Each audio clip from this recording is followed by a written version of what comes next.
ñu ngi leen di nuyu di leen jaajëfal yéen ñiy suivre chaîne bi di Xalaat TV ñu leen di dalalaat ci seen jàngatu bés bii te nag dañuy wax ci mbirum autoroute à péage dégg ngeen fan yi que nguuru Macky Sall dañoo renégocier waat contrat bi dox suñu digganteeg waa Eiffage boobee nga xam ne mooy gérer mbir yi maanaam léegi Sénégal dafay bokk ci capitalu société boobu noonu waaye itam di jot lu ëpp lam daan am ci suufu Sénégal bi nga xamante nii fa lañ samp péage bi ndax avant ñu koy renégocier waat 1000 francs la Eiffage doon fay at bu yàlla sàkk jàppaleen ñaari téeméeri dërëm la Eiffage doon fay ci suuf si nga xamante nii la ñu réaliser autoroute à péage bokk na ci scandale yi gën a mag ci histoire du Sénégal donte bërki démb nguuru Macky Sall xoolaat nañ yenn pàcc contrat bi dañ ko leeral muy loo xam ni il faut le reconnaître musul am ndax bu ñuy wax autoroute à péage duñ ko rek yamale ci nguuru Macky Sall sinon dafay nekk benn analyse bu subjective parce que du moom moo réaliser projet bi donte nag bañ leen falee ci ëllëg sa waroon nañu mën a jublu ci renégociation yi peut-être ñenn ñi sax daañu wax ni bi ñuy réaliser projet bi Macky Sall moo newoon premier ministre en 2007 mais jàpp leen ni newul woon moom moo signé contrat bi convention bi biñ koy signé boobu Macky Sall newu fa même bu fa nekkoon itam premier ministre amul benn pouvoir ci suñu réew yi président moo koy wax muy jëf te bu ñu xoolee convention wu 2009 bi convention bi nga xam ne moo ñëw après décret bu 2007 bi autorisé lancement wu travaux autoroute à péage ministre de l'économie et des finances bi fi newoon di Abdoulaye Diop ak Karim Wade ñoo ko signé woon jamono jooju lañ doon tooñee Karim Wade ministre de la terre et du ciel ndax moo géré woon wàllum coopération internationale jokkalante ak waa bitim réew di gérer travaux yu mag yi moo xam suuf seeg jaww ji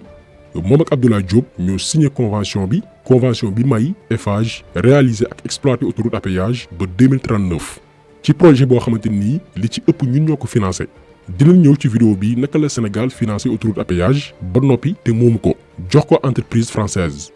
donc lii dafa war a leer scandale autoroute à péage tàmbaliwul ci nguuru Macky Sall parfois nga gis ñenn ci waa PDS yéene sénégalais yi li ñuy dund tey parce que nee nañ ñoo folli Maître Wade teg fi Macky am na sax ku ñu gisoon ci benn plateau télévision mu ne yéen a wor Maître Wade yéen a ko trahir lu leen dal baax na ñooñu li ñu leen di xamal wala di leen ko fàttali bokk mooy scandale yu baree bari yu xew ci réew mi autoroute à péage bii ci la bokk waa PDS ñoo ko signé Macky Sall dafa ñëw rek daal lu ñuy doggali njombe yi fi xewoon moo tax ñu jëlee fi Maître Wade teg ko fi ngir mu régler problème yooyu noonu leeral scandale yooyu moom mu ñëw gën a yées ñun Sénégal lii mooy suñu problème. donc ci vidéo tay bi dañu leeral d'abord naka la ñun sénégalais yi financé autoroute à péage ba noppi daal di koy may français yi parce que ñun may lañ ko tuddee ñu may leen ko ba 2039 Macky Sall ñëw am lu mu ci négocier mais tubaab yi daal di koy tegal condition bi mooy da nga yokk contrat bi jëlee ko 2039 yóbbu ko ba 2044. loolee lépp lañ fas yéene leeral tey tàmbale ko ca fa mbir yi dooree. ñoo ngi ci atum 2007 Maître Wade le bâtisseur comme ni ñu tàmm di ko wooyee parce que tey bu Ndakaaru soppee xar kanam dem beeg dikk bi yomb moom moo ko def dañ ko koy nangul. donc ci la amee woon yéene créer autoroute à péage maanaam yombal dem beeg dikk bi ci capitale bi di Ndakaaru ak benn autoroute boo xamante ni da ngay fay ngir mën a gaaw yegg fa nga jëm. le 13 février 2007 président lancé procédure yi ngir ñu signé contrat ak benn këru liggéeykaay bi war a defar autoroute à péage diggante Dakar jàpp Diamniadio ñu sàkku ci APIX mu piloté mbir yi. ba le 21 décembre 2009 Abdoulaye Diop ak Karim Wade signé contrat ak Eiffage di benn entreprise française bi yëngu ci lépp lu jëm ci travaux publics ngir ñu gérer réalisation bi bokk itam ci financement bi waaye aussi exploiter ak entretenir maanaam toppatoo autoroute bi bés bu noppee. léegi naka la ñuy financer autoroute à péage dafay nekk partenariat public privé maanaam lëkkaloo diggante état ak ay këru liggéeykaay yoo xamante ni ay privé ñoo ko moom montage financier baa nekk nii lañ ko financé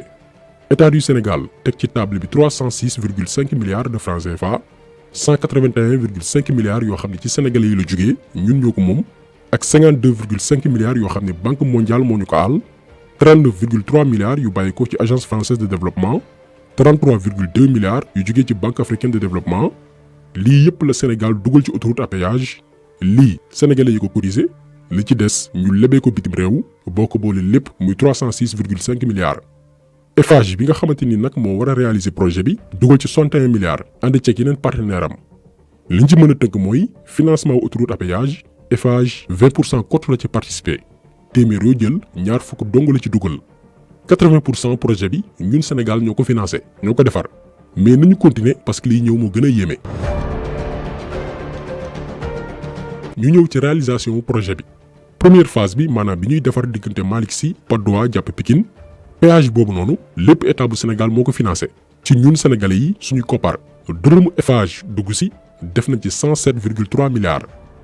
ñu pare phase 1 bi di dem ci phase 2 maanaam yëggale autoroute à péage bi la ko tàmbali Pikine dem Diamniadio. État du Sénégal dugalaat 74,2 milliards dem lebiwaat xaalis Banque mondiale Agence française de développement ak Banque africaine de développement lef fa au total 125 milliards. Eiffage nag door a ñëw indi 61 milliards yoo xamante ni guichet yi ñu war a fayee ci la bokk. nii la ñu defaree autoroute à péage léegi laaj bi leen di laaj yéen ñi nga xam ne yéen a ñu suivre mooy kan moo ko moom léegi. yaakaar naa ni jarul sax ñu ciy répondre ndax ñoo ko gisandoo Sénégal moo financé projet bi à 80%. Sénégal moo jël suufam ngir ñu tabax ci autoroute à péage. Sénégal moo dem lebi Banque mondiale ngir recaser ak dédommager ñi nga xamante ni seeni kër autoroute bi dafa jaar lépp Sénégal moo ko def kon ñun ñoo ko tabax. mais malheureusement ci convention bi ñu signé ak Eiffage dañ ko ne may nañ la nga exploiter autoroute bi ba 2039 yaay borom gérer leen ko entretenir leen ko ñun daal delloo ñu fay ay impôt rek loolu kese lañu soxla te impôt yi nag dégg ko dégg impôt yi Eiffage di fay réewum Sénégal ay miet la lu tuutee tuuti la. Sénégal depuis lu ëpp fukki at daanaka amul dara ci autoroute à péage bi nga xamante nii moom moo ko defar dañ leen di rek jox benn exemple diggante 2009 jàpp 2019 en 10 ans Eiffage d'après li mu déclaré parce que ñun wóoluwuñ leen gëm nañ ni li ñuy am ci péage bi duñ ko wax mais d'après ñoom li ñu wax nee nañ def nañ chiffre d'affaires bu toll ci 147 milliards. gagné nañ ko ci autoroute à péage bi diggante 2009 jàpp 2019 li ëpp ñoom li ñu prévoiroon parce que bi ñu créé autoroute à péage bi ñu defee étude de marché bi. dañ ne war na indi xaalis ci lu toll ci 107 milliards ci diiru fukki at mais ci 10 ans yi romb na ko lu baree bari dem ba 147 milliards maanaam ëpp na sax liñ ko foogoon mais laaj leen ñaata la ci Sénégal am ci impôt sur le bénéfice. impôt sur le bénéfice boo ko déggee mooy ba Eiffage gagné 147 milliards ba noppi balaa ñuy fay impôt état bu Sénégal dañuy génnee ñoom seen bénéfice ba noppi maanaam calculer li ñu dépensé ci ay salaire entretien autoroute bi réparation yenn matériel yeeg yu ñu mel. léegi ñoom bu ñu calculer loolu lépp maanaam seeni charge génnee ko ci 147 milliards yi ñu wax ni moom la ñu am comme chiffre d'affaires li ci des noonu nag la ñuy compal as tuut jox ko état bu Sénégal ne ko lii mooy sa impôt sur le bénéfice. mais xam nga da la Eiffage def dañoo déclaré ni 147 milliards la ñu gagné Sénégal en 10 ans mais ci 147 milliards yooyu noonu 100 milliards yëpp nee nañ ay charge la maanaam dañ cee fay ay salaire defar ci yenn yàqu-yàqu yi kon daal ñoom d'après li ñu wax 47 milliards la ñu am ci bénéfice. lii moo tax état bu Sénégal 3 milliards dong la am ci impôt sur le bénéfice ci autoroute à péage bi nga xamante ni moom moo ko tabax moom moo ko financé ci kopparu sénégalais yi lañ ko defaree. mais bu ci yemoon mu neex avant Macky Sall di renégocier contrat bi ndekete diggante 2009 ba 2021 bi ñu nekk Eiffage 1000 francs la doon fay Sénégal at bu yàlla sàkk ngir suuf si nga xamante ni autoroute bi fa la jaar dafa mel ni déggoo leen ma. xam nga Eiffage dañ ko jébal péage bi ne ko jëlal ñu may la ba 2039 yow daal dañu fay impôt yi wax nañ leen nu muy demee mais ci contrat bi dafa amaat beneen pàcc boo xamante ni ñu ngi koy wooyee redevance domaniale maanaam at bu yàlla sàkk mu am koppar bu Eiffage di jébal état bu Sénégal parce que ci suufu Sénégal la ñu tabaxee autoroute bi loolu la ñuy wooyee redevance domaniale mais ci redevance boobu noonu Eiffage 1000 francs ñaari téeméeri dërëm la doon fay état bu Sénégal at bu yàlla sàkk diggante 2009 ba 2021 bi ñu nekk buñ ko calculer dafay nekk 11000 francs kon jàpp leen ni ci diiru fukki at ak benn Eiffage gannaaw ba mu gagné des centaines de milliards suñu réew di ko yóbbu France ñaari junneeg ñaari téeméer dong lay fay ci suuf si nga xamante ni mi ngi koy exploité te ñun ñoo ko moom ci projet boo xamante ni ñun ñoo ko financé à hauteur de 80%. mais malgré li Eiffage def lii lépp non seulement garanti wuñu sécurité autoroute à péage bi lu yàggul la ñu commencé naan dañuy monter ay lampe 10 ans fukki at Eiffage musul éclairer autoroute bi ci lëndëm la oto yi doon daw loolu créé woon benn problème de sécurité mais aussi jur ay accident yu bëree bëri ñoo ngi fàttaliku génn àdduna Papis Gelongal yàlla na ko suñu borom yërëm ci autoroute à péage bi la ñàkkee bakkanam ndax lan manque d'éclairage autoroute bi leerul mais aussi mala yi nga xamante nii dañuy jéggi péage bi parce que boo demee ci yoonu zone yi defuñu ay clôture ci autoroute bi ba nag yi duñ ci mën a jaar dem si yàlla Papis Gelongal dafa dawal ba yegg benn zone gisul woon nag yi doon traversé bi mu dawalee nag ba jub leen mu ne daf leen di moytu far oto bi daal di saaraan mu ñàkk bakkanam comme que Sénégal moom médecin après la mort moo fi am dañuy bàyyi doomi aadama dee ñuy soog a jël ay solution ci la Macky Sall door a def benn sortie ne daañu xoolaat suñu contrat bi dox suñu diggante ak Eiffage. Voudrais, suite à l'accident mortel de l'artiste Papis Gelongal Baldé sur l'autoroute présenter d'abord mes condoléances à la famille de la victime et les condoléances de la nation au monde de la culture et dire que nous sommes interpellés sur la nécessité absolue de sécuriser le parcours de l'autoroute à péage. Des grillages ont été faits pour assurer l'étanchéité de la voie. Il faut absolument que cela soit le cas. Il n'est pas possible de laisser des animaux pouvoir transpercer le dispositif de sécurité. Et cela, j'engage le gouvernement à prendre toutes les mesures pour que pareil accident ne puisse plus se reproduire sur l'autoroute à péage. J'engage par ailleurs le gouvernement à hâter le pas sur la révision de la concession de l'autoroute et sur la nécessité de la révision de tarifaire sur l'ensemble du tronçon qui ira bientôt jusqu'à Thiès, Mbour et Touba. maanaam bu fekkoon ni Papis Gelongal gënul woon àdduna duñu mës a xalaat renégocier suñu contrat bi dox suñu diggante ak Eiffage léegi bërki démoo Njaay ci 2021 bii la ñu jot ay information que effectivement nguuru Sénégal daal dinay xoolaat contrat bi léegi Sénégal du yem rek ci recevoir ay impôts mais dafay bokk ci capitalu Eiffage maanaam doon actionnaire à 25% muy lu yem ak 19 milliards yamuñ ci mais 1000 francs yi nga xamante ni Eiffage mi ngi ko doon jox Sénégal ci suuf si nga xamante ni nii dañ ko occupé dootul am au lieu que ñuy fay 1000 francs léegi chaque année dinañ verser 2% ci seen bénéfice au minimum 800 millions de francs CFA. Eiffage aussi engagé wu na éclairer autoroute à péage bi yépp ci xaalisam ngir améliorer sécurité bi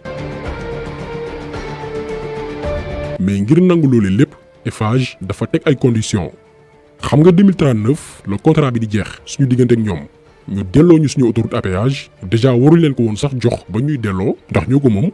mais Eiffage dafa sàkk wàcc ci nguuru Macky Sall ñu daal di yokk contrat bi léegi nekkatul 2039 mais day dem ba 2044 tegal nañ leen ci juróomi at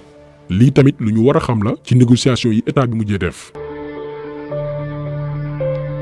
beneen aspect bi nga xamante ni itam moo gën a intéressé yenn sénégalais yi mooy njëgu péage bi maanaam kañ lañ koy wàññi ndax ku ne xam ne ni autoroute à péage bu Sénégal bokk na ci gën a cher waxuma Afrique mais ci àdduna wërngal këpp mais waxul lu ci jëm alors que consommateurs yi yàgg nañ ko kaas mais loolu ñun bettuñu ndax jëwriñ gi ñu dénk wàllum transport muy Mansour Faye ñun léegi mbay diwtiir lañ koy woowee ndax soos bu ñëw mu takk ci scandale bu am mi ngi ci biir gannaaw ndox mi ceeb bi léegi mi ngi ci wàllum transport fan yi passé bi ñu ko laajee assemblée kañ la ñuy wàññi njëgu péage bi dafa ni ku mën a fay fayal ku mënul fay nga jël route nationale. autoroute Dakar Diamniadio qui est sous concession ñu ngi wax léegi par rapport ak coût yi mais autoroute moo demee noonu xam nga national am na autoroute am na bu fekkee autoroute bi cher na nga jël national mais je pense que loolu option la. donc ñun Sénégal dof yu mel nii la ñu yàlla na too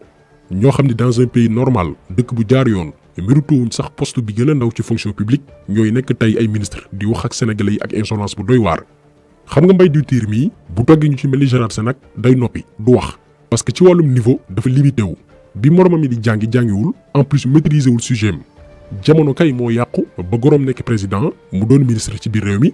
moo tax bi ñuy négocier contrat bi dox suñu diggante ak Eiffage forcé wuñ la ñu wàññi prix yi alors que loolu mooy benn ci problème yi gën a mag mais ñoom seen intérêt kese moo leen ñor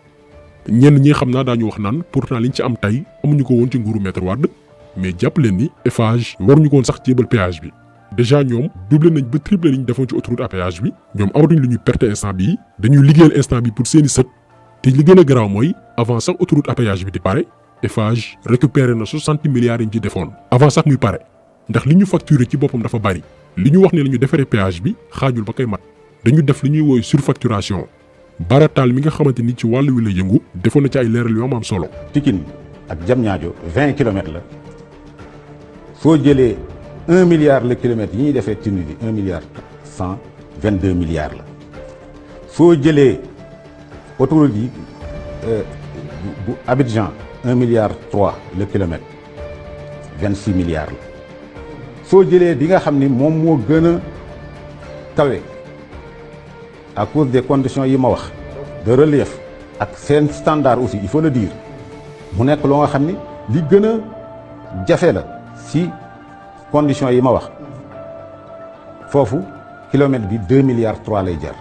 waaye soo jëlee ñooñu nga xam ñoo defoon autoroute soo leen indi woon fii suñu bokkoon wala nga kii leen y compris entreprise marocaine bi si bokkoon su fekkoon ni laaj nañ ko njëgam wala keneen ki 2 milliards 3 fois 20 kilomètres ça fait 46 milliards. Donc sa base de sélection moo doon ku loo cher soo ñëwee weesul 46 milliards yoo nga xam yaa koy wuti. donc dégg ngeen autoroute à péage li ñu ko defaree waru woon sax weesu 46 milliards mais Eiffage ci boppam ne leen def nañ ci 367 milliards lekk lu ëpp 300 milliards ba noppi ñu may leen ko parce que ñun may lañ ko tuddee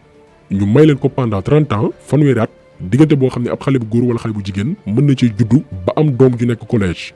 ñu ne déetawaay Macky Sall yokkal leen ba 2044 léegi ñun Sénégal fa la ñu jëm moo tax yàlla ñu yàlla may xolu muñ jàngatu tay bi loolu woon ñu ngi leen di gërëm di leen jaajëfal di leen di rajo incha allah beneen yoon ci beneen jàngat jaa ngeen jëf